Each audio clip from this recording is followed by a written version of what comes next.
రామాయణంలో రాముడు నాయకుడు, రావణుడు ప్రతినాయకుడు. ధర్మంలో కానీ నీతిలో కానీ ఒకరికొకరు తీసిపోరు. నీతి ధర్మాలన్నిటినీ ఆపోసపట్టిన ఉద్దండులు. వీరి మధ్య భేదం ఆచరణ ఒక్కటే. రాముడు ఆచరించి చూపాడు, రావణుడు మాటలతో సరిపెట్టుకున్నాడు. ఇక ఇంద్రుని వజ్రాయుధాన్ని గడ్డిపోచలా తలచే కుంభకర్ణుడు తన యుద్ధానికి రావాల్సిన అవసరమే రాదని రావణుడి విశ్వాసం. నీలుడు అగ్నిపుత్రుడు కనుక రావణుడి ఆగ్నేయాస్త్రం నీలుడిని సంహరించలేకపోయింది.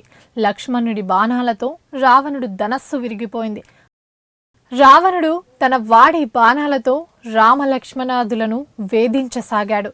లక్ష్మణుడు రావణు సారథి తల ఎగరగొట్టాడు. రామరావణ సంగ్రామం చెలరేగింది. ఎంతో సమయం యుద్ధం చేసిన రావణుడు గాల్లోకి ఎగిరి మేఘంలోకి దూరిపోయి లంకలోకి వెళ్ళిపోయాడు.